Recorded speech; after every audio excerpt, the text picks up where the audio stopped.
how was the support from the diaspora, the Gambian people? We could see those days. I don't know whether it is real.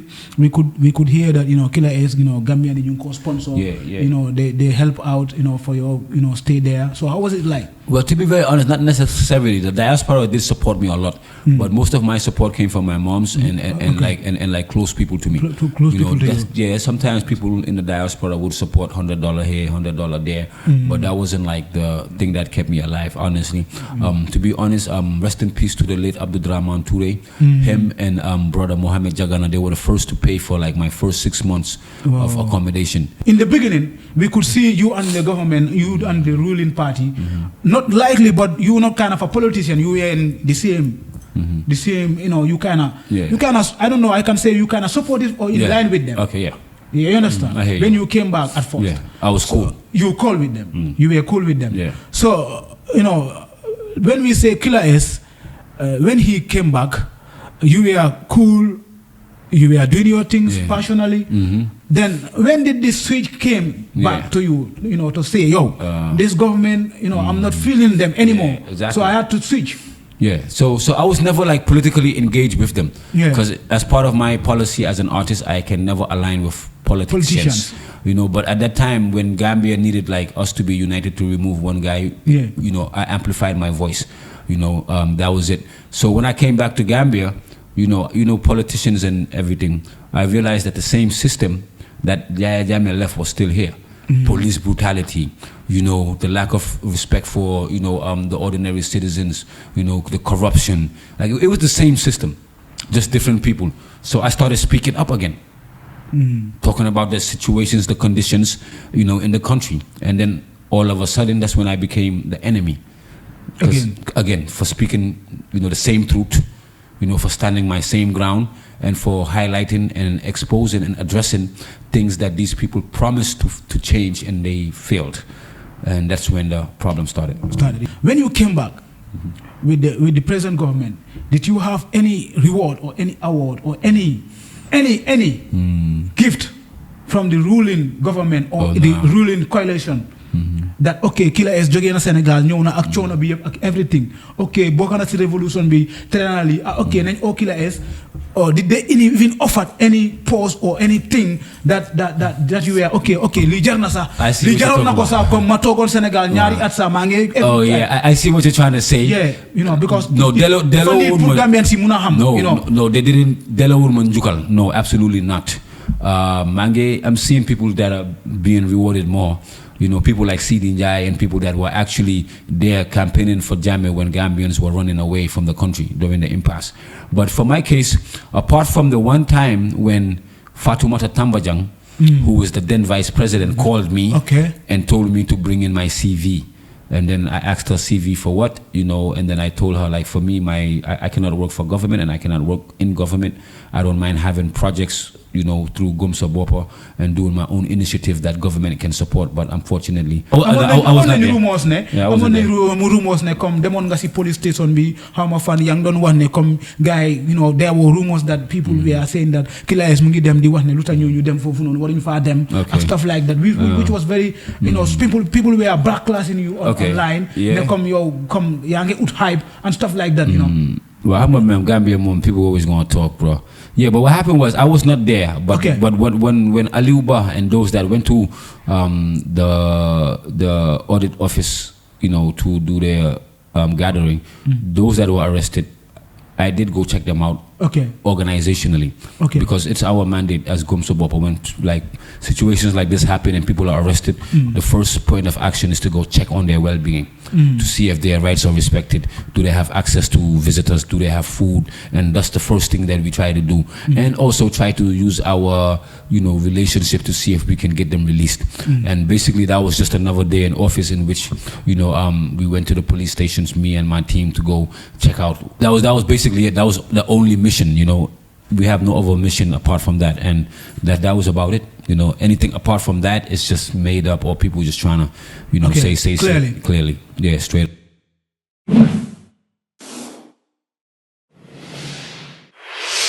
all the viewers that are watching this show right now, this is Lura, the ultimate boss in the building.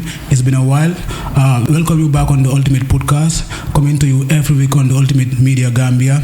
You can follow us on Facebook, TikTok, and IG. Subscribe on our channel.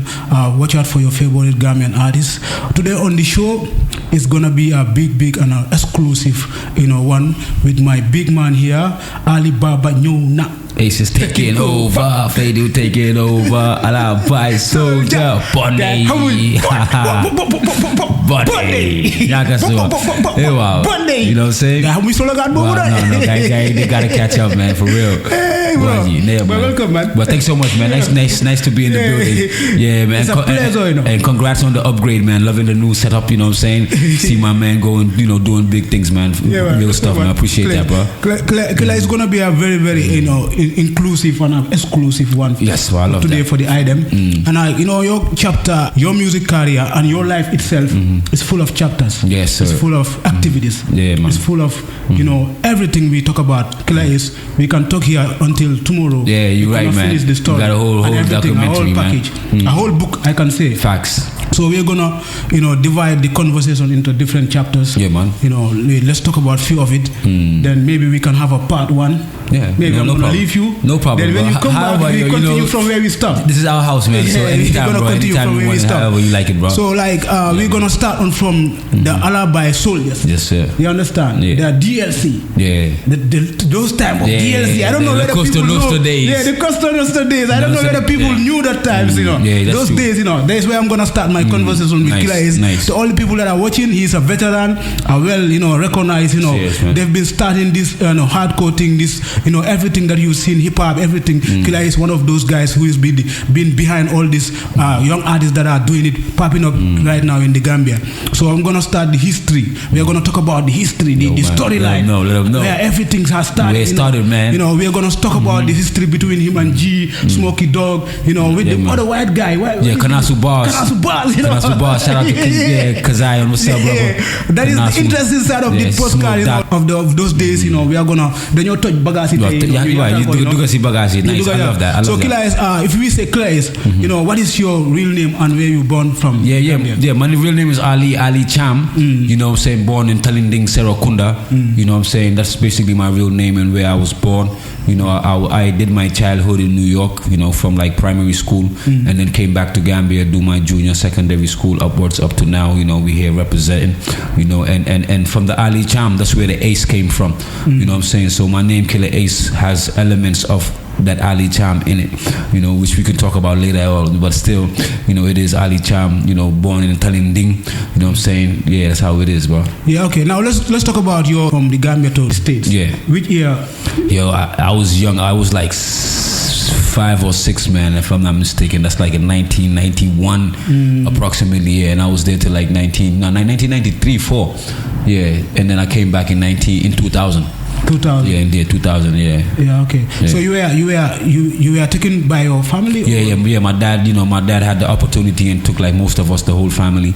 Me and my brothers, and took us around like from the early 90s.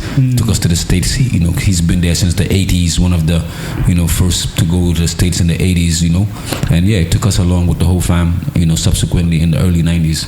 Okay. Yeah. So it's where everything started. The inspiration and everything. Yeah, I mean the inspiration for music. Yeah, overall it started there, but the true Killa Ace vibe was inspired here in the Gambia, when I came back. So, for example, when I was in New York, I was part of the freestyle circle, going to school, after school, having freestyle segments. In fact, my name, Killa Ace, was given to me in New York because my real name is Ali Cham. So during class, they used to call me AC, short for Ali Cham. And I added the E to make it Ace because Ace means something that is unique or different or number one.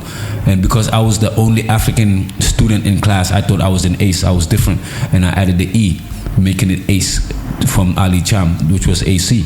And then we used to participate in school rap activities after school or during break time. So one time I had a rap battle with Charles, and I murdered Charles, bro. I demolished the guy, bro. And after that, everybody was chanting Ace is a killer, Ace is a killer. So I took the killer from that and added it to the Ace, and it's Killa Ace, killer on the mic, Ace in rap. So but the social side of me, because back in New York, we used to rap and freestyle, but the context was different. The American context back then was talking about your bling bling, your fashion, the girls, I got this, I have that, I am this, I am that. That was the context. But when I came to Gambia and I saw the sufferation from the people, I saw the condition, the environment, young children selling water, in the hot sun. It was like a totally different comparison, and I saw the separation from the Gambia compared to New York, and then that's when I changed and started making more positive, socially conscious music.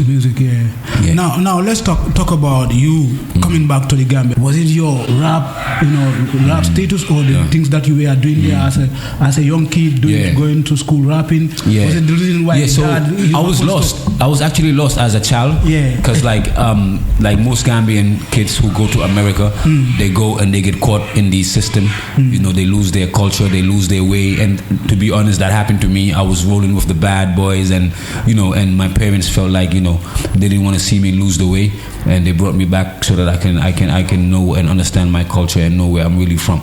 Okay. Yeah, that's why I came back. Yeah. Then you came back. You went to you started going to school. Started school. I was in Kotu Junior Secondary, Munazamat Al Dawa Al Islami. They used to call us the Blue Ninjas back then. And then from there I went to SOS Senior Secondary, and then from there I went to International Business College to do business and tourism. Yeah. Mashallah. Yeah. Mashallah. A quick one on that. So now let's fast forward on the DLC crew. Yeah. Now, the lyrical Cipher. How did the DLC came about? Yeah. So when back then, this was around early 2000, 2001, 2002. I remember like the hip hop scene wasn't like really this big. You had the Harlem crew, you had the BK Brooklyn, you had the Penchem, the Maslahabis, and all of these, But then for real hip hop, it was limited. And I met Kanasu Bars through friends of friends. He was in Marina at that time, and I used to hang out with a lot of Pipeline crew people. Back then, that you had the Harlem crew, the Harlem niggas. Saying shout out to Ann and the whole crew. And that's when we connected back around 2002, and we connected and realized that me and him, we had very much similarities in our voice, in our style, and our passion for the same craft of hip hop. And that's when we started connecting. By 2005 we already recorded our own few songs, and then by 6-7 we were part of the La Costa Nostra crew, and that's basically how DLC, the Lyrical Cipher, was formed. 2008 we dropped our first album, double CD, Not Your Brain Box album, in 2008. And then after that, 2009-10, Bars, he went to Europe, he went to France, and then settled down, and I was here on my own doing my thing, and it's been everybody doing their own thing ever since. Now the combination between you and Smokey and Collabs. So how did you meet up with Smokey? Yeah, Smokey, I met him through also the streets of SK Serakunda. You know what I'm saying? And through Smokey, then we formed the La Costa Nostra crew, which was me, Kanasu Bars as the LC. You had Smoke Doctor. Clan? It was a clan. It was Smoke Doctor. You had Ahmed Wisdom. His name was Katanu Om at that time, and now it's Ahmed Wisdom. And then you had Gaynde Njai, and then G joined us later. Joined us later. Now there is a culture. You were representing those days. Looking at Killa and the DLC with the Kanasu Bars guy. You normally used to wear these haftans. This big beads. This guy. Cruises. You're right. Cruises. How did it came about? The culture, that bifal culture. Yeah, you're right. How did it connected to the culture? Because around 2007-8, I was blessed to go to Kaulak Medina Bay, to do the process. To go through the process of tarbiyah, and successfully accomplish that.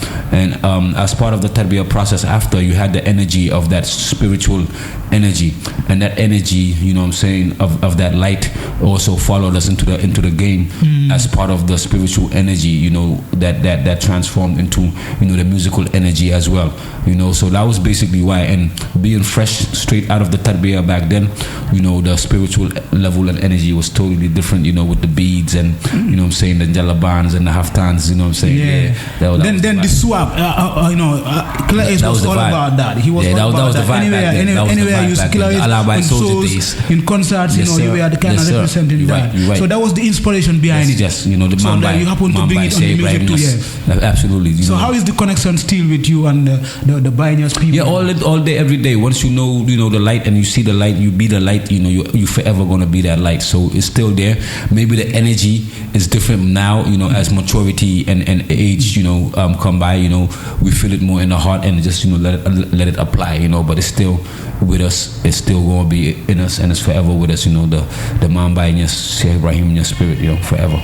Yeah, those days, Clays, like in which studio do you normally record your songs? You know, I could remember we used to meet at Fajara at Pair. Yeah, we did Pair back then. MJ, may his soul rest in peace. MJ as well.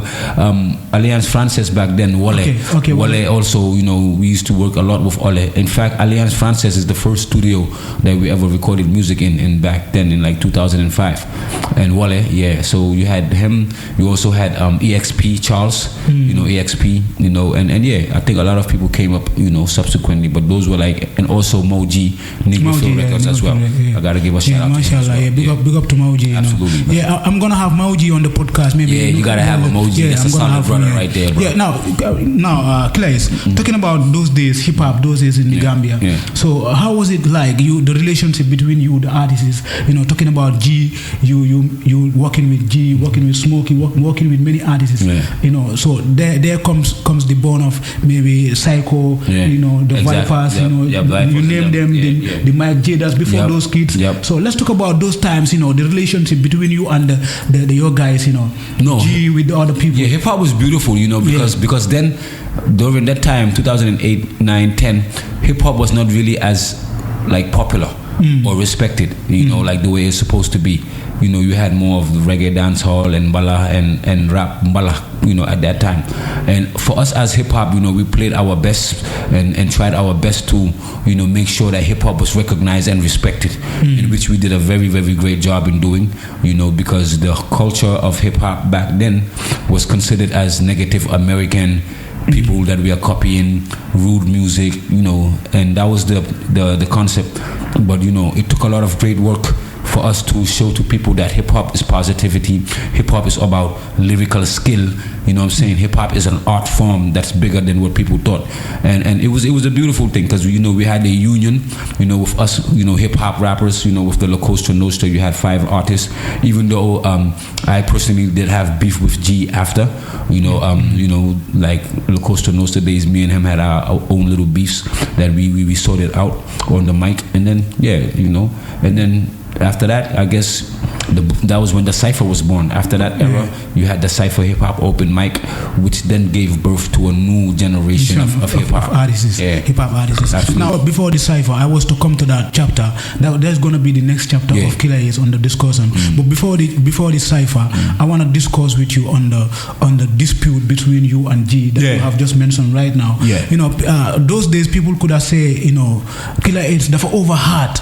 Anybody could switch. Mugena hip hop hip hop bit direct. Killa Ace do they like lolu because ñu ngay gis ne ci besi time, you know, we could see till in the, you know, the times of, you know, Tam 50 and maybe you guys had a very beef, you know, about the music, switching of music and from the hip hop beats to going to the rap mbala and style. So what was the problem between you and G? So G, it was more of G when he switched styles, which he was dissing, right? Like, because when he was La Costa Nostra, he used to diss certain type of artists and stuff like that, and then he ended up following that same trend, you know. And then I found that like kind of hypocritical, and then I gave him, you know, a couple of bars. I gave him a diss song, you know, and that was basically our problem between me and him. I felt like this guy, you know, he basically switched on the team, and now he's just basically doing the same thing that he was accusing other people of doing, of making that cheesy music and stuff like that. You know, yeah.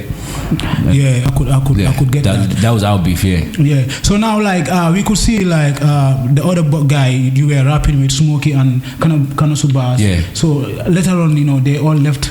You know, the Kanasubas left to the US. Yeah. He went to Europe. He went to France. Now he's in France. Yeah. He's in France. Yeah. And how about Smokey? Yeah, Smokey's around, but he's more offline with music. He's not really active with the music like that. Yeah. So now within those years, we could see we had the open mic festival. Yes, sir. You know, the open mic itself. Yes, sir. As a platform. Yeah. As a platform, it was running up and running. Yes. Till around 2014. When did you start doing the Cipher open mic? The Cipher in 2012, July 14, 2012. 2012. It seems like you and the open mic were like kind of adjacent. They were doing the open mic festival, open mic street, Fridays open mic, hood to hood, like every month, hood to hood festival, freestyles. Then you also created the Cipher. The Cipher hip hop. Yes. So what was the difference between the monthly open mic and yours? Yes, so our hip hop Cipher open mic was strictly to try to promote hip hop. Hip hop, yeah. As the other open mic was more general music. As long as you're an artist and you have, you fit the platform, irrespective of your genre.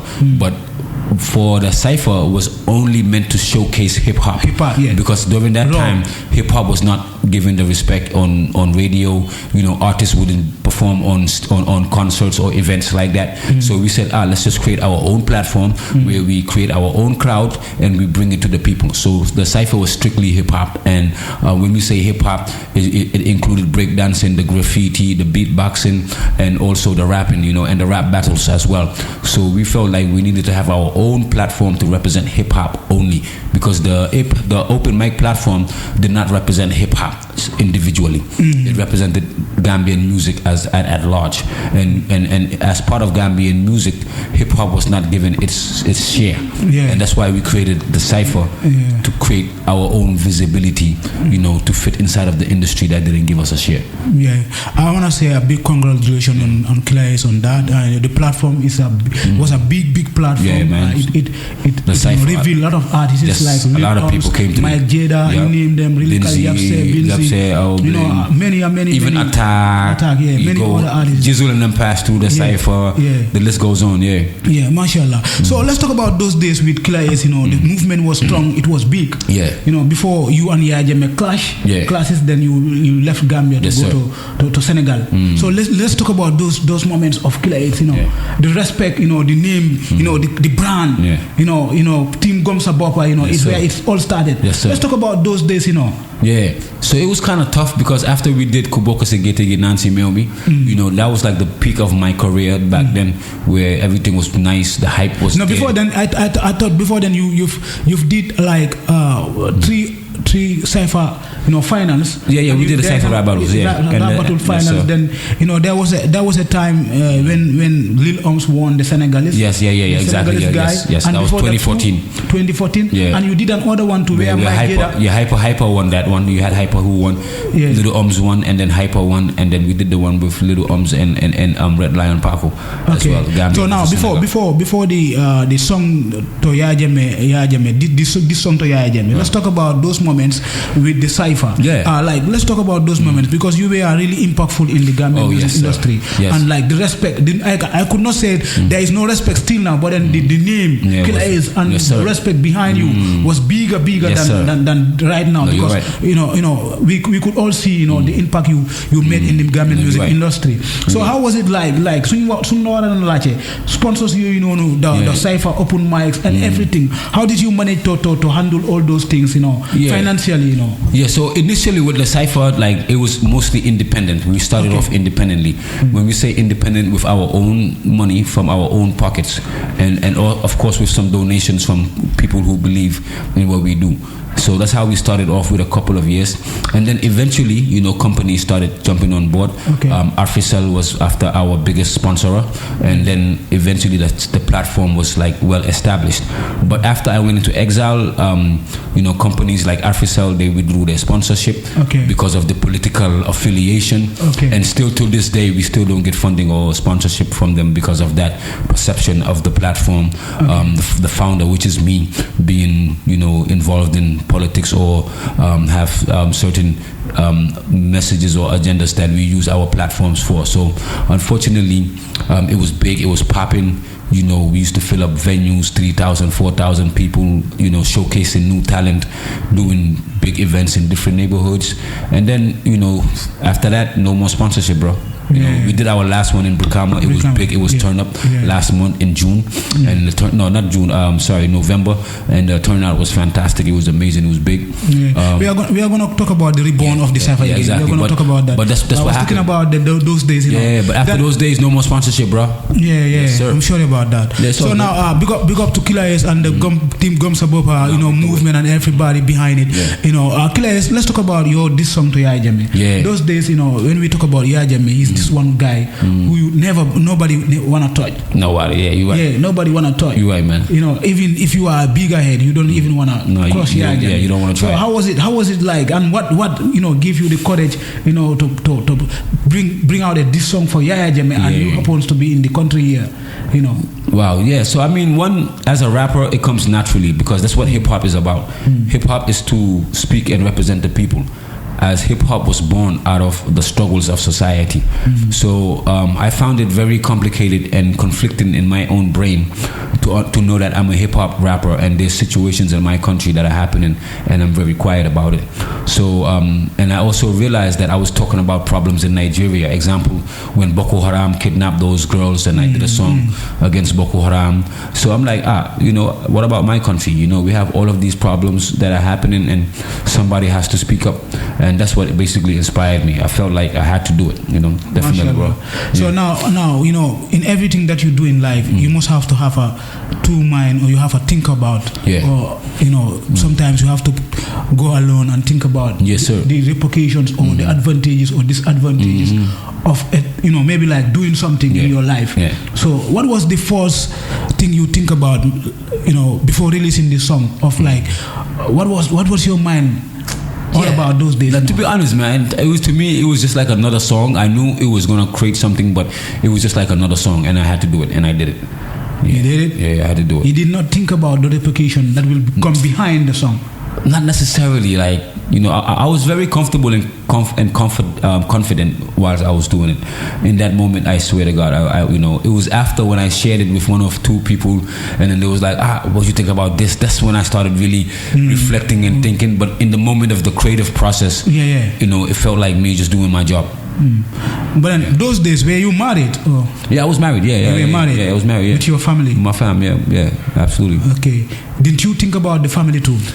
At the beginning, no, I didn't think about nothing. I felt like I had to do a song and we were going to do it.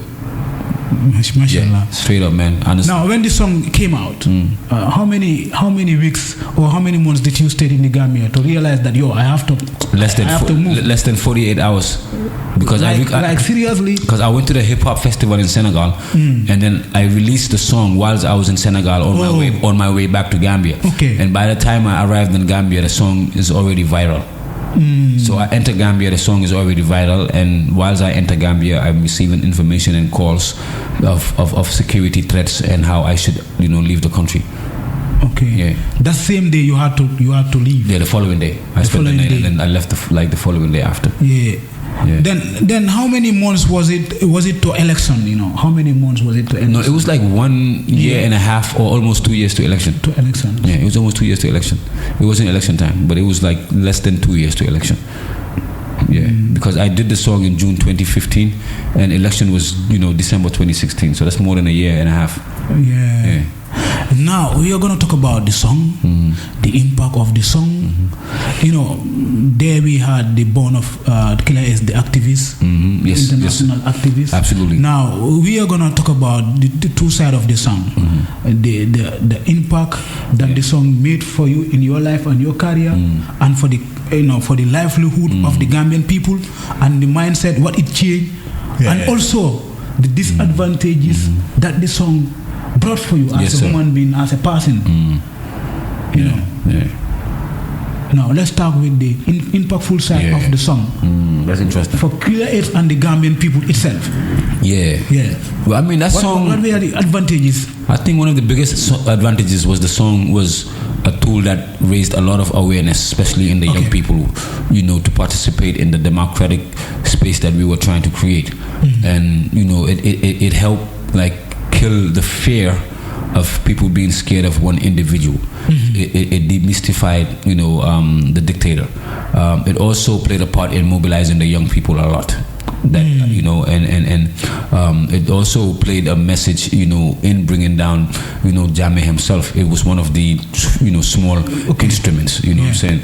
That also brought him down. So and it also opened me up to a bigger and newer network of organizations, civil society, activists, and a wider world of people, within the network, Those were the few advantages that I can say that the song had really did. Now let's talk about the other side of it. Yeah, one of the biggest advantages, I had to go into exile. I lost almost everything I had because when I was leaving Gambia, my business was very well. I was making good sales. Everybody knows I'm on the rubber selling telephones and stuff. And my business was doing very well at that time. But when I left, I had to leave everything behind, in a country where I have no relatives. My daughter was young at that time and her wife as well. So psychologically for them having to experience that was also a disadvantage. Also like it made me recognize the true people in my life. Because a lot of people were really avoiding me back then. People that I even helped in life would come to Dakar and hide themselves and not let me know they're there. People that owed me money, ended up keeping my money. You know what I'm saying? And also the hype and the big name I had here, I also had to sacrifice it and start fresh in Senegal. So those were all the disadvantages, and also coming back to Gambia, continuing the same message, people started calling me a politician, blah, blah, blah. And it also hindered my musical side to the extent where, the messages that I always address, people try to politicize it, or the government used it as propaganda to make me seem like I'm a political guy or somebody, which is not the case. So those are some advantages and disadvantages. Killa, I'm sorry about all those moments, So let's talk about your life in Senegal. Being a fresh, boy in Senegal. I know normally those days you normally go to Senegal, Kaula, come back, and the festivals too. Festivals too. So let's talk about you being in Senegal. Being in a nation where everybody will be like, yo, Killa is. He's the guy, who did this. He's in exile. Exactly, that was the vibe too. We could remember that, Jammeh, even if you are in exile, he could have sent them, facts. to come and That's get true. you. How was it like life in Senegal? At first it was very hard at first, because before I settled down, the only thing that saved me was that like I've been to Senegal like 4 times every year before that, like attending the hip hop festival, representing Gambia, and luckily that gave me a foundation and a platform there too. And a platform, and also contacts when it comes to the musical side. But as far as living conditions, it was kind of tough. First I had to hide a lot, and be very careful of my surroundings and be very vigilant as far as security is concerned for a while. And then after, thank God things started changing. I found myself a nice place to stay with my family. I became more comfortable security wise, despite being very vigilant and very careful of my surroundings. But then I eventually adapted to the environment, and I was, I fit into the environment eventually, and it just seemed like me living at home, after. So you had to take your family from the Gambia to come my immediate family, my wife then and my daughter. Yasin, yep. So how was the support from the diaspora, the Gambian people? We could see those days, I don't know whether it is real. We could hear that, Killa is, Gambian Young co-sponsor. They help out, for your, stay there. So how was it like? Well, to be very honest, not necessarily. The diaspora did support me a lot, but most of my support came from my moms and like close people to me. Close people to you. Sometimes people in the diaspora would support $100 here, $100 there, but that wasn't like the thing that kept me alive, honestly. To be honest, rest in peace to the late Abdurrahman Toure. Him and brother Mohammed Jagana, they were the first to pay for like my first 6 months of accommodation. Mashallah. You know, like fully furnished standard apartment in a clean, you know, place, you know, in the estate. So they were the first to financially support me when it comes to a place to stay. Rest in peace to the late Abdurrahman Toure. May God bless your soul. And shout out to Mohammed Jagana, you know, J-Fin Money Transfers and the whole crew. You know, they were the first to actually help me with accommodation. You had people like Siga Jai and a lot of people in the diaspora who used to always help me mobilize and make sure that I was okay, you know, nonetheless. Mashallah. Yeah. That's good. Yeah, so how was the threats like normally? Didn't you have any threat there in Senegal whereby like dinga you know kunyo wane okay be careful of this guy me send a guy like no so yes but not for me directly because like when you in that world like there's people who are very security conscious who give you tips and information on how to be very safe and very careful you know even from the security level in the Ministry of Interior. You know, I had debriefs from high-ranking security, you know, and I still applied those things everywhere I go on how to be careful. And I was applying that very well. And also in the communities that I lived in, I was part of the community. Everybody knew me. So it wouldn't be that easy for something to happen to me within that environment yeah. Because I was already recognized and I know that, you know, when anything would happen, the community would be there to help before anything becomes very serious, you know. So it wasn't like I was staying alone in this isolated town or anything. No, I was within communities, you know. So from the shopkeeper to the neighbors, everybody knew me, you know. So that kind of saved me. And also the security information and the things that I was taught about, you know, being security conscious. I always made sure that I paid attention to those things, you know. Mashallah. And thank God, God saved us. Good looking. Alhamdulillah. Now, the revolution was on with Killa Artitst. You know, you happen to have your own Facebook online, you know, TV, you know, doing freestyles. I could remember you had you know, weekly freestyle. Yeah, freestyle Wednesdays, man. You're right, man. Wednesdays. Yeah, you know, I could remember all those man. Yeah, you're right. We normally follow you. Gambians, we are all over with it. Yeah, you're right. Know, on Facebook, you know, the hype was on, you know, like Facts. the campaign on, you know, absolutely. to revolt against Jammeh. Yes, sir. He's doing, you know, interviews, CNN, you all know, over the place, BBC, man. all over. We could see all that. Now, you know, Killa, you did the revolution, you know, until the new government came, you know. Yes, sir. You know, to all the viewers that are watching, this is going to be a different podcast. It's not just going to be an entertainment. you know, this is an entertainment connected with so many things that he is doing. No, so we're going to talk about them, you know. So I'm going to chip into the situation. Now, you did the revolution. You revolute against Jammeh. Yes, sir. Revolute against every, you know, bad things that we are going on in the Gambia. We see a lot in the TRRC. Yes, sir. The bad doings from the Jammeh era. Now, you did the revolution with the new, you know, oppositions, I could say. They form a coalition. Were you in support with the coalition? Yes, absolutely. At you were in support with the coalition. You did the revolution together with them. Then, you know, we had a new government, that is Barrow. Yes, sir. Then you happened to come back to the Gambia. Then peacefully. Yes, so sir. In the beginning, we could see you and the government, you and the ruling party, not likely, but you were not kind of a politician. You were in the same. The same, you know, you kind of, I don't know, I can say you kind of supported or in line with them. Okay, You understand? I hear you. When you came back at first. I was cool. So you cool with them. You were cool with them. Yeah. So, you know, when we say Killa Artitst, when he came back, you were cool, you were doing your things passionately. Then when did this switch came back to you, you know, to say, yo, this government, you know, I'm not feeling them anymore. Exactly. So I had to switch. So I was never like politically engaged with them because as part of my policy as an artist, I can never align with politicians. You know, but at that time when Gambia needed like us to be united to remove one guy, you know, I amplified my voice. You know, that was it. So when I came back to Gambia, you know, politicians and everything, I realized that the same system that Yahya Jammeh left was still here. Police brutality, you know, the lack of respect for, you know, the ordinary citizens, you know, the corruption. Like it was the same system, just different people. So I started speaking up again, talking about the situations, the conditions, you know, in the country. And then all of a sudden, that's when I became the enemy. Again, for speaking, you know, the same truth, for standing my same ground and for highlighting and exposing and addressing things that these people promised to change and they failed. And that's when the problem started. Yeah.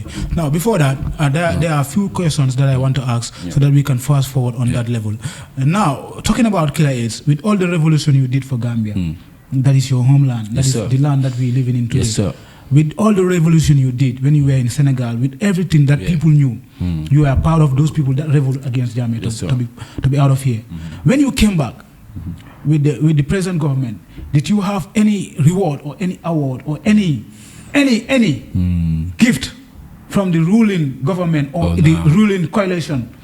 That Killa Artitst jógee na Sénégal ñëw na ak coono bi yëpp ak everything bokk na ci revolution bi trenali nañ Killa Artitst, or did they even offer any post or anything that you were li jar na sax li jaroon na ko sax comme ma toogoon Sénégal ñaari at sax maa ngi I see what you're trying to say. Because delo pour Gambian si mun a xam no they didn't delawul ma njukkal. No, absolutely not. I'm seeing people that are being rewarded more.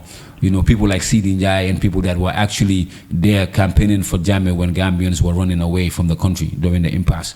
But for my case, apart from the one time when Fatoumata Tambajang, who was the then vice president, called me and told me to bring in my CV. And then I asked her CV for what, and then I told her, like, for me, I cannot work for government and I cannot work in government. I don't mind having projects, through Gumsa Bopa and doing my own initiative that government can support. But unfortunately, I cannot work and then I've never given my CV. But that was the only time I received a call. And that was from Fatoumata Tambajang back in 2017, asking me to send in my CV. Okay. Yes, after Lulu, can call out Lulu. No, absolutely. There was no gesture, there was no nothing, gift, there was no medal, there was no certificate of recognition or anything. Absolutely nothing.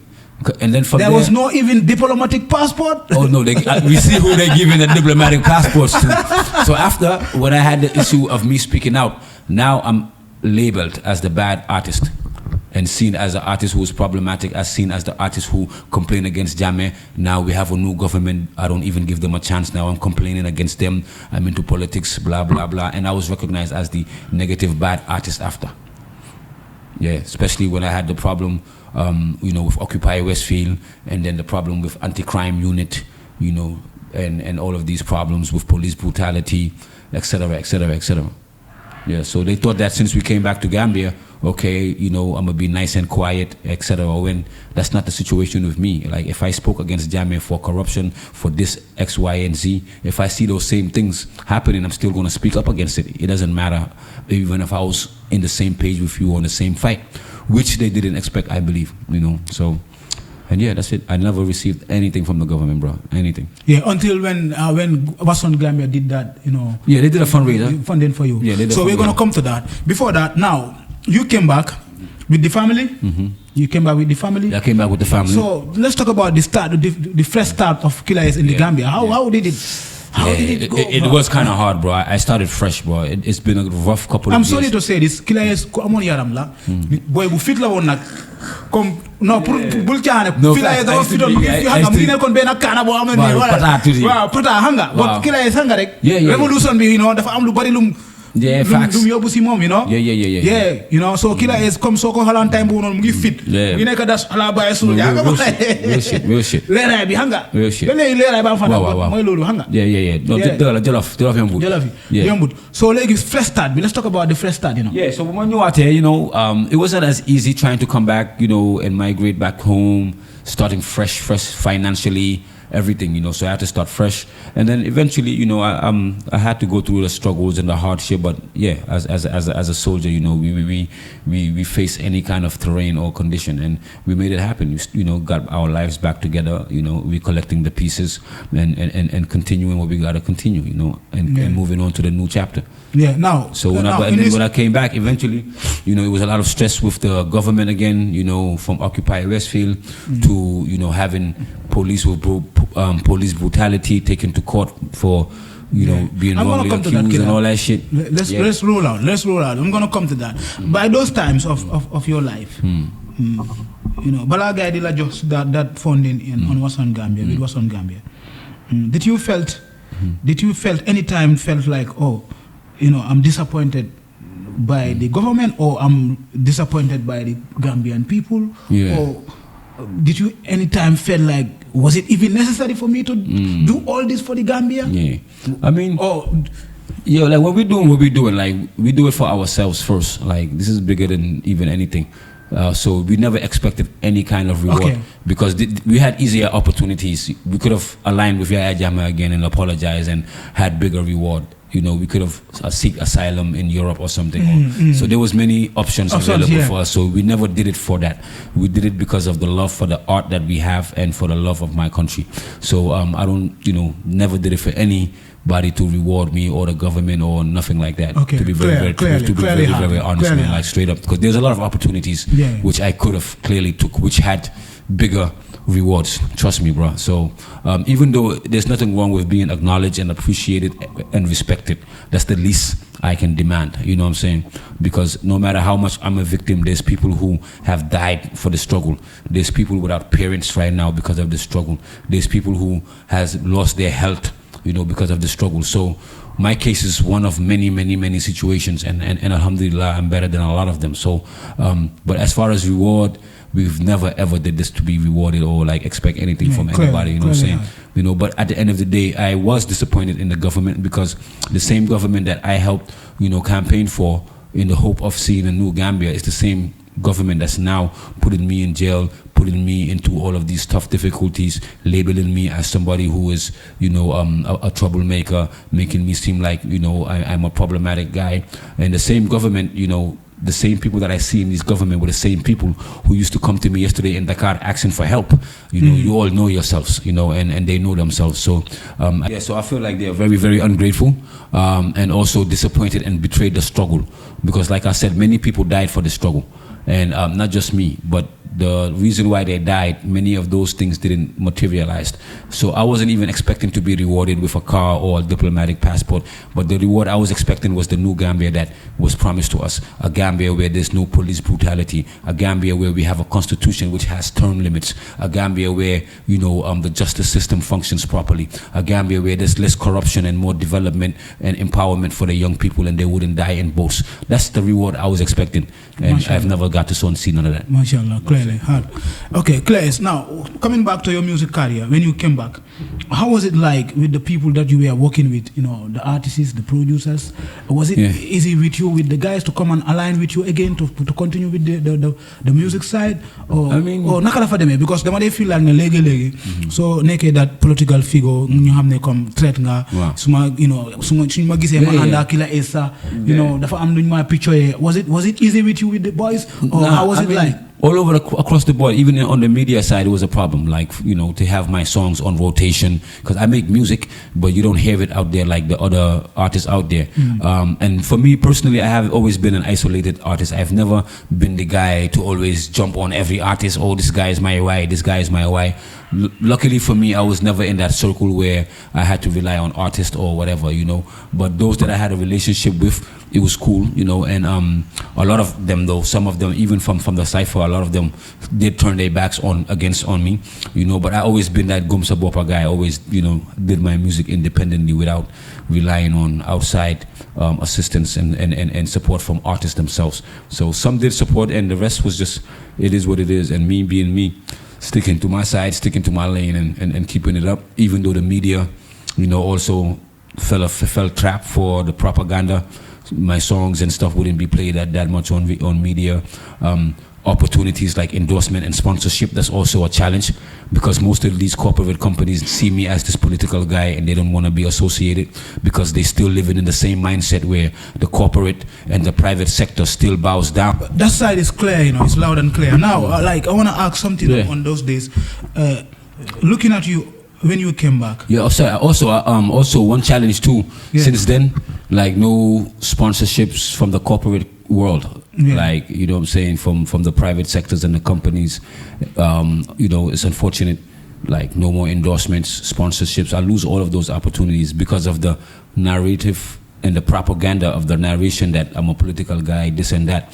And it's unfortunate that these companies are still in the dictator era of mindset where they believe that they have to please the government to stay in business. And what I'm doing has no harm to anybody, as I'm just speaking up for what's right for my people, you know, speaking the truth, you know, that affects everybody. And because of that, you know, I don't get the opportunities to get sponsorship. You know, apart from a few like JFin, shout out to JFin Money Transfers, appreciate y'all. You know, shout out to RNA, Ace Printing, you know, a few of them. But the general mainstream ones, the AfriCells, the QCells, you name it, nah, bro. Yeah, okay. Never. I'm sorry about that. That's all good, bro. Yeah. Killa, when you came, now, you know, there is two Killa Ace we could say, you know, when you came back from Senegal. There are a lot of people that misunderstand and have this misconception on Killa Ace life and career. Yeah. That is the musician Killa Ace and the activist Killa Ace. Yeah. So online, most of the time, you'll be like, Killa Ace léegi du artist, léegi activist la, léegi politician la, léegi lii la.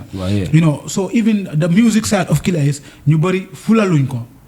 Understand? I don't know whether I hear what you're trying to say. Exactly. You're getting me right. So how did you fight? How are you fighting that narratives, you know, from the people concept and mindset to know that, you know, Killa Ace is an artist, but in the same time an activist. Yeah, but you know, it's the same thing because I use my activism through music. Yeah, example, Kuboko Sigetegi. Yeah, but those same people were clapping for me. I'm just giving you an example. Yeah. Like Kuboko Sigetegi, Nancy Meomi, when it was a hit. And everybody was saying, hey, Ace for Duff, Ace for Bad. That was through my music. I was still speaking about the political problems in that song. Kuboko Sigetegi, Nancy Meomi, corruption, the youths going to back way. It was the same message. So I just want to understand what changed. Like what changed? That's what I just want to understand. And I don't understand why people could be so minded like that to the extent where that's how we think as a society when their biggest artist, Youssou N'Dour, is an activist. Right? When he comes to Gambia, people pay thousands for his ticket and they go support. Chronix has been using the same message that Killa Ace has been talking about the sufferation, talking about the struggle, talking about salaries for teachers. You know what I'm saying? You name it. It's the same message. You know what I'm saying? And people feel him. So I don't understand why me as Killa Ace who uses my music to address these problems, why do I have to be seen as somebody that's different? And I find it offensive when people call me a politician because I'm not part of no political party. I don't engage in politics. I just highlight the problems that these politicians then created. Yeah, to make it clear. Whether it's being on the ground, on the front line when it really matters, which I encourage everybody to do when it's time to be on the ground, because this is our country, not Killa Ace's country. You know, so I don't understand why people would try to mix those two when the music is very clear. Yeah, the music is straightforward. Mashallah. It's very clear. Yeah, it's clear. Like, so now coming to that conversation, there is a issue that is going on in the Gambian music industry that I want us to highlight. You know, that was a time, you know, on the social media and everywhere, you know, we had this problem of Gambians, you know, having this controversy of the king of music, the king of that, the king of that. You know, we came to a moment where Gambian music is like been you know, the honor and the appreciation from the fans or the ratings it's been taken from, you know, nyata nit nga am si start nyata venue nga fesal the numbers on people's, you know, tracks, you know, on streams, you know, on YouTube views, you know, now people are even, you know, looking out for lyrics, the type of message people are sending on music. Absolutely. Okay, album am bi lan la omba, lan la nekk di woyal nit yi, quality bi ak the message and itself. Absolutely. You know, we have a problem of that kind of, you know, misconception in the Gambian music industry. Absolutely. Whereby dañ lay jël numbers or ñu jël certain you know certain artists ñu picture leen as ne comme ñoom ñoo nekk di best. Yes sir. ñu ne ñeneen ñi ñoo old school leen. Where they term you guys as old schools, where seen music type is no more validated come like da ngeen heavy, you know, which is a very, very big problem on Gambians' mindset right now, which is disturbing the music industry. Naka nga nekk di dundee loolu noonu ak noo ko nekk di ko jëlee pour mun a génnee nit yi si that mindset whereby ne dañoo mun a génnee ne comme wala music la dafa am lu nit yi war a xool si music ak lan sax lan lañ war a xool si music pour ñu support artist bi. That's one of the reasons why we created the platform called the Cipher, so that people can recognize what is talent and what is what and support that based on talent itself. And that's one of the main objectives of the Cipher. Example, when you come to the Cipher and the freestyle segment, if you're whack, you know, the crowd tells you to get down. If you're good, they clap for you. So, but unfortunately, the dynamics has changed. when it comes to music industry in general across the world, even in Gambia. It is unfair to have only like 1, 2, 3, 4, 5 people to be represented as top artists, and everybody apart from those people to be labeled as not, being top, because of the dynamics and the metrics that people use, which is the numbers and this and that. And the fact is, if everybody had the same equal opportunity and advantage to access, to be able to put their music out there, I do see a lot of people who are not as popular as those that are popular, who have more talent than them. It's just we don't have a fair leveling ground. What media wants to put out there, that's what media puts out there. You understand? You have so much great talent out there that deserves to be recognized and respected and given a fair platform to showcase themselves. You understand? And unfortunately, that has not been the situation here. It's more of whoever comes out of hype, the industry supports you based on the media hype and all of that. But I don't really think that is what you use, to measure greatness overall. And nothing can hide greatness irrespective of how you want to measure it, but that's why artists like us, we have to create our own platforms, and force it to the people out there, create our own audience and feed it to them, until eventually, we get our target, but we don't rely on the industry and the way that the industry is going or maneuvering in order to fit into the system. I just believe that real people have to recognize real people, and the support has to go beyond a few artists, and the support has to be based on, actually dig into people's music and listening to it, bro, and giving them an opportunity, bro. Yeah, real talk. I could say, Killa is, like, when we look in the Gambian music industry, there are so many things that we could discuss, but I'm just going to pick on some few topics that I want us to discuss, because it's very important. People like you've been in the beginning and the background, the foundation of everything. You've known a lot of things that are hindering the business, and like you could share your thoughts and share your ideas on how to change certain things that are going wrong in the business. We could see like yen magi comme dama day bàyyi xel ne yen magi ñi nga xamantene ni yaag ngeen fi yena ngay def sen def léegi xale yi ñu nekk di def concerts nii ñu nekk di def album launching and concerts and songs. We could see you artists are not part of their EPs, they are not part of their albums. Luckily, like congratulations to Dada, and I want to say a big thanks to Dada for recognizing your legacy and bringing you guys back on his album, on that joint that you guys did with him, which is a very nice idea and a very good concept. So nowadays, like most of the time, yen bigger heads, yen bigger heads, you fa yaga neka, come hale de len sideline, come like you don't have collabs with them. Most of the times, I mean concerts, duñ dé gis ngeen ñew ngeen appear, because come they will believe ne younger generation bi so la ñewul ngeen appear, then they feel like ne okay, because ñom dañ dé feel like ne ku ñew ku ci di perform o GCC ay perform rek koku mo xew, because xalé non leen dé xalaté. Because then they find the music, ku ñëw rek di perform, kooku mooy xew, ku laaw. Fekk ñoom si boori sa seen performance du dee sound du dee am benn xorom boy. You all know, bro. So how is it affecting you guys? Ak lan moo nekk problème ba léegi yéen ngeen téye seen boppa comme duñ leen dee gis si concerts. Dégg la nag comme ñëwoon nga Ousseyn Dada concerts. Parce que daf ma invite. Concerts du leen dee gis fenn xam nga comme su online sax comme mooy loolu xam nga. Parce que game bi dynamics moo demee noonu ñoom it ne am seen own crew, they have their own clan, they have their own circle of what they believe works for them. Just like me, when I organize my show, I invite who I feel like is going to be there. And by the way, the Jambar concert is on the 2nd of January coming up, Killa Ace. So like, it's their event, and if they feel like that's what works for them, I don't mind, at the end of the day. And I have never been a person who's always been worried about even performing at people's shows, because you go to their shows, one, it doesn't have quality. You stand there for 3-4 hours before you perform, you know what I'm saying? And you have 100 artists there performing anyway, so it's not like, oh my God, I'm performing at this guy's event. I can't believe it. It's not that vibe. It's no more that. It's not that vibe. You know what I'm saying? And if you don't feel me to put me on your event, then it's all good. Because I don't expect you to put me on your event, whether you're a promoter, whether you're an artist. At the end of the day, I'm performing for free. It's not adding much value to me. Everybody already knows who Killa Ace is already. Like, it's not like I'm coming there and then, oh my God, I'm leaving there with $10 million or nah, it's just me adding value to your event. So if I don't be on that list, you saving me gas money, you know what I'm saying? You're saving me time. You're also saving me energy that I can put into other stuff. Because I believe in my own stuff, and anytime I want to have my event, I organize my own event, and go to events of those that connects and relate and invite me to the event sincerely, and that's what it is. Yeah.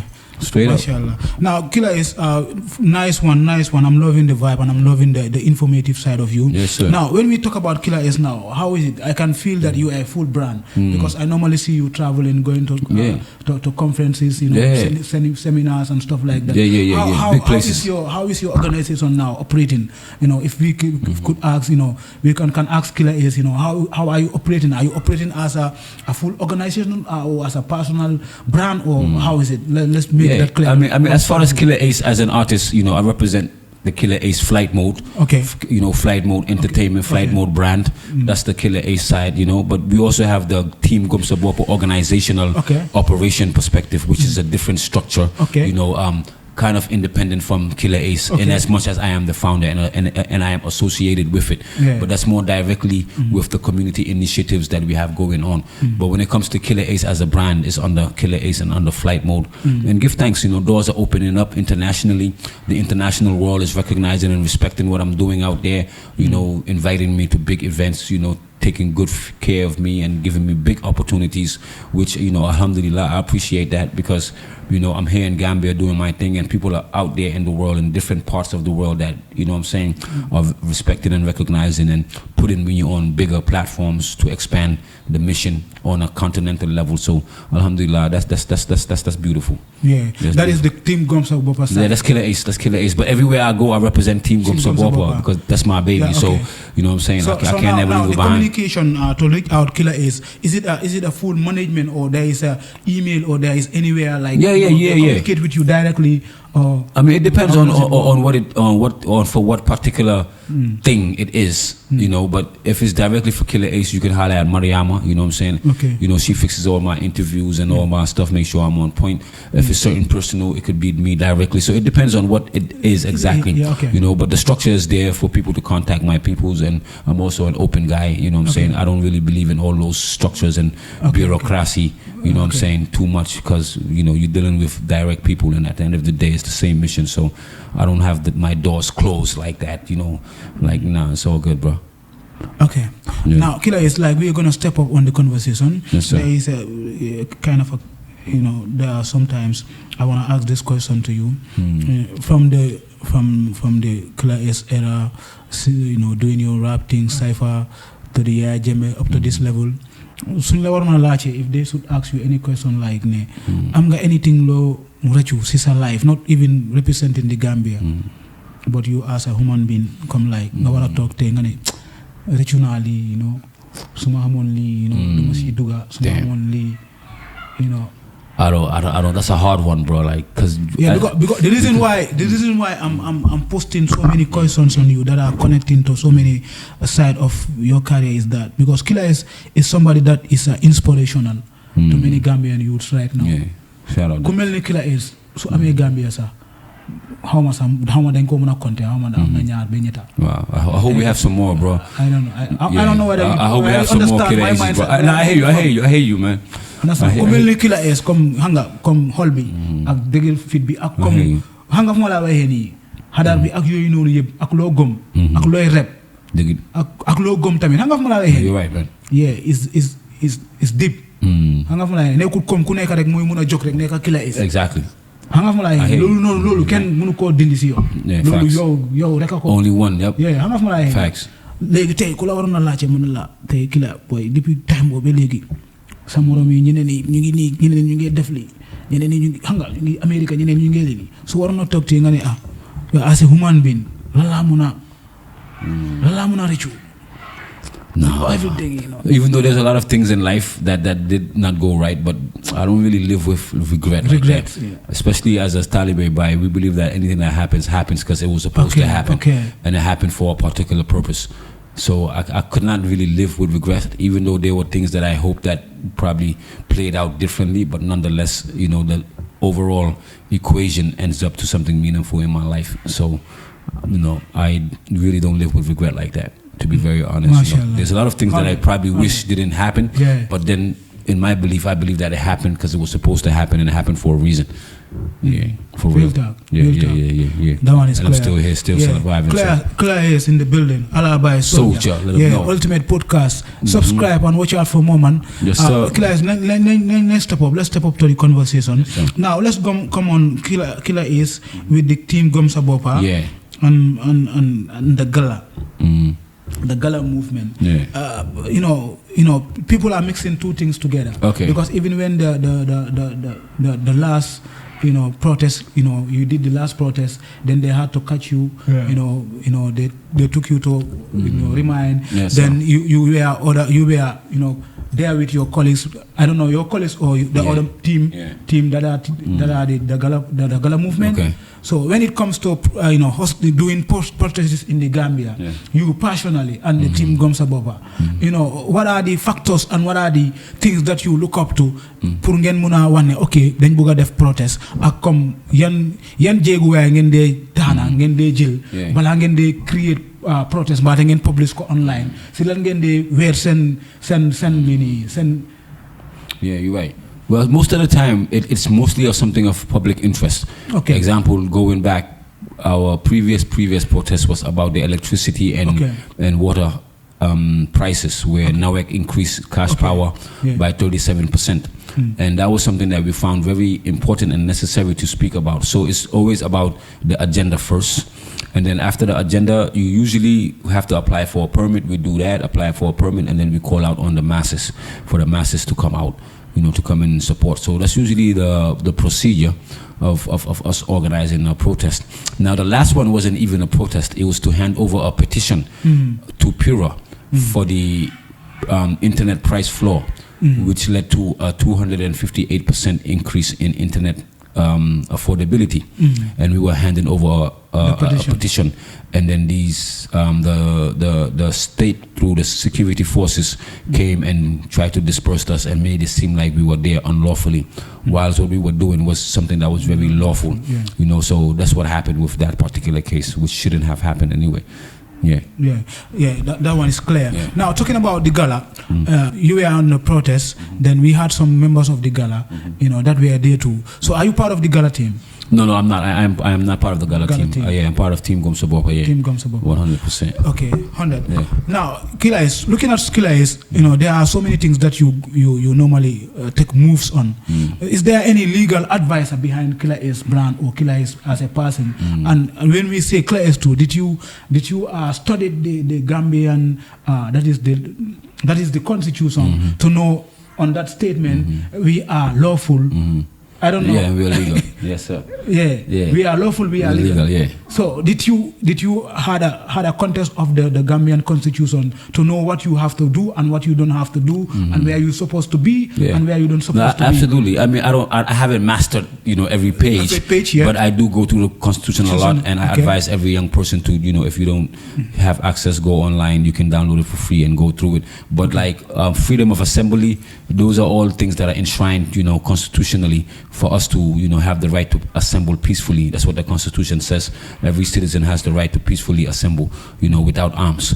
And there's also the Public Order Act, which also says that if you're going out to protest or procession or using a loudspeaker, then you have to apply for a permit. That's where the law comes in, through the Public Order Act. And that's if you're using a loudspeaker, or if you're doing movement from one place to place B, then you have to apply for a permit. So in our context of why we were arrested, this does not fall under that confinement of that law. We fall under the confinement of Section 25, which gives us the right to peacefully assemble. We didn't have a loudspeaker and we were not doing a procession. So legally, from my knowledge and from what the Constitution of the Gambia says, we are on page, we are on track, and we are lawfully legal. Mashallah. Yeah. Shout outs to mass murder. Yeah, shout out to mass murder. EP, he was like, he killed. Mass murder. How did you feel when you hear the? Mass is a brother. He's a solid brother, and I also like to shout out to all of the other artists who are also taking that same path, man.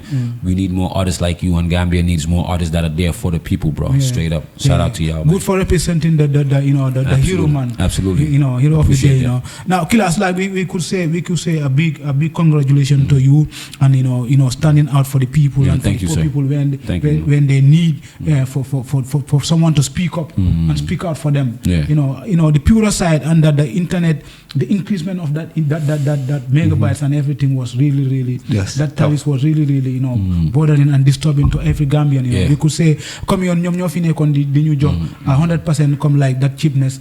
After ñu nañ comme ñu génné lolu ci nga understand, which is very painful to the people. So pour ngeen taxawal lolu tamit ngeen rep ko tamit dafa important. Absolutely. Now Killa, there was a little incident. We are gonna take few questions. We are gonna ask few questions to you. Then we just wrap up the part one of this conversation. Okay, cool, man. I'm gonna have you maybe in 2 months' time. No problem, talk about the prison life. There are so many things we had to talk about. We want to talk about. Yeah, you're right. And what? So like if because I'm gonna over good. So good exactly. No, you're right. So you're like maybe like part 1. I love that. Yeah. So yo bunga bro. Yeah, I'm loving the conversation. One love, man. I'm loving it too. Loving the questions too, man. Yeah. So like.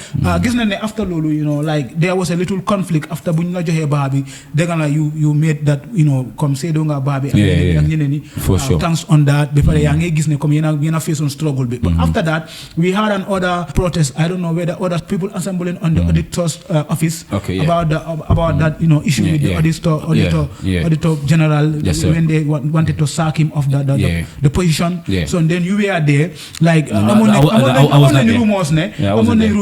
rumors ne comme demoon nga si police station bi xawma fan yaa ngi doon wax ne comme gars yi, you know, there were rumors that people were saying that Killa mu ngi dem di wax ne lu tax ñu dem foofu noonu waruñu faa dem and stuff like that, which was very, you know, people were backclassing you online ne comme yow comme yaa ngi ut hype and stuff like that, you know. Well, I'm a Gambia mom. People always gonna talk, bro. Yeah, but what happened was I was not there. But when Aliuba and those that went to the audit office, you know, to do their gathering, those that were arrested, I did go check them out.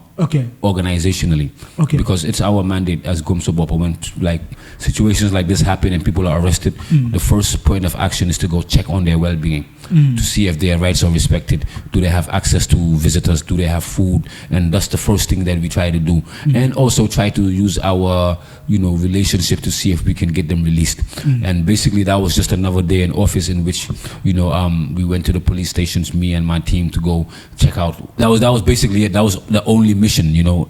We have no other mission apart from that, and that was about it. You know, anything apart from that is just made up, or people just trying to, you know, say clearly, yeah, straight up. But straight up, what we went there for was to make sure that their rights was respected, to make sure they had access to food, you know, access to legal counsel, and also were treated with respect. There were no complaints made by you on the protesters, or like we didn't even have enough that time. We wasn't there to be chit chatting. We was there to do work. So there was no time for chit chatting, and that's some chit chatting stuff, you know, and that's not something I felt myself under, unfortunately. So why did Carafa went out online, you know, publicly online, and was like kind of trying to discriminate that on like you guys? I really don't know. I mean, that's just really for him to answer, but doing that for hype and stuff like that. I mean, because he's you know, I believe he's a credible guy. He should be able to say straightforward this and this person was saying this, you know, and outright. But he didn't mention names. He didn't mention my name. I was there, but he didn't mention my name. And you know, at the end of the day, I wouldn't respond to that because it ain't true on my side. Straight Mashallah. Killa, on your music side, on the last drop, you know, congratulations on the last drop. Yes, sir. I could see you had a big drop on the other one. The name of the song? Yeah, Sideline. Sideline. Yeah, a very nice one. Yeah, thank you, bro. Yeah, we were Sideline, man. Yeah. So how are the numbers, man? Yeah, I mean, it's alright. It's doing better. I mean, I don't get the views that I deserve, but it's like at 22K views, and all my people watching go support, like, subscribe, Killa Ace. You know, I got a lot of music coming out. You know, Sideline. Let's talk about your music side because I could see Killa Ace is not that much consistent. I'm gonna Why are you not consistent that much on releasing music and releasing videos and stuff like that? I have to improve in releasing videos, but I have a lot of songs that I do release. I've released some songs over the time. I live in a studio, by the way. I have a big studio at my house, so I do music. I think I have like hundreds of songs. The branding process has changed a lot. It has changed a lot. I have to work more on my visuals, like more videos and stuff like that. But I do release. I do release, like put music out there, you know, and I hope that people follow more and put the music out there more when I put it out there. So are you working with any promoter or are you inviting any promoter that is watching right now, like come do illegally hanga promoter anybody WhatsApp TikTok you know, are you in welcoming anybody that wanna work with Killa in trying to publish and like it's all you're welcome. I have no hate against nobody as Killa Ace. If you feel comfortable, the doors is open, let's make it happen, you know. Let's make it happen, you know, definitely, you know. And I think that's something that's also worth doing though, like let them come out, show some love to Killa Ace, drop that stuff when the music is out, y'all do your videos like y'all do for everybody else, and hey, we all survive, bro. So are you active on TikTok or you don't like the TikTok thing? I am, but I'm not in it 24/7, bro. Like I'm not gonna lie. No, I do post. Even today, I just posted my trip in Mauritius when I was in Mauritius. You know, I posted a video, you know, but I have to be more active and consistent, to be very frank. I have a lot of content actually. Because the system never change because TikTok set algorithm is more kind of a, you know, it's like kind of a just slide, you know, slide. I see that. So I'm trying to catch up though. So if I'm they're trying to catch sliding up. They are not seeing that. No, but I do post on TikTok. I have to post more. I have to post more. Ori guy, you know, TikTok la neka. So no, exactly. So I have to improve. So I really have to improve, and I have to catch up as well. Because I am late on TikTok, even though I'm still. Because I think people like you, like when you came, like we were just trying to converse on you having your own podcast. People like you need your own platform. Because we had other platforms whereby like hanga from any vibes, we low hanga vibes over. So we need that positive energy vibes. Like and shout out to that other activist in Italy. That is the Pandi Mike. I don't know the Pandi guy. You know, the Pandi guy that always have that activist side of him. Nice. You know, representing the Gambian people. You know, protesting, talking about the bad deeds of Africa. You know, I just look at him like you. Pandi Mike. Check up Pandi Mike. He's a great guy. You know, he has followers all over, bro. I'll check him out. Yeah, he's on TikTok and YouTube too. Like there was a time even they had to bring his YouTube channel down, bro. I'm gonna check him out. Yeah, big revolutionary, bro. Like I always look at him like you, bro. Okay, I appreciate that. South Africa I'm not kuneka South Africa tamin. South Africa la Kenya la. Okay, nice. Yeah, that used to wear the bearer, the white, red bearer stuff. Okay, I'm gonna send you a video please, from man, him. Please, I'll check, man. You know, they're having their own platforms, and you can even have the platform monetized on YouTube. Yeah, absolutely. No, you're right. Yeah, it can make you help reach to many people because Killa it can be a whole African brand. Absolutely, Pan-African stuff. It's not only about Gambia, bro. There are so many problems that you can talk about. No, real stuff, bro. Yeah, man.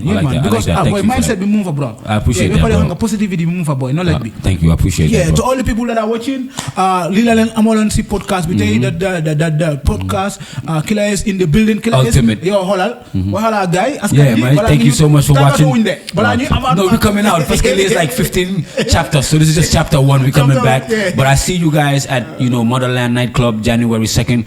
Jambar concert happening. Killa Ace, you know, we are come through and support. By Ken Momu, we are lawful, we are legal. Say the flyer, and do the TikTok challenge. Yes, the TikTok but challenge. Somebody no boy, I'm a sideline. Yes, man, sideline is out. Run the numbers up. See y'all when I see y'all. Thank you so much, my brother. You keep it up, brother.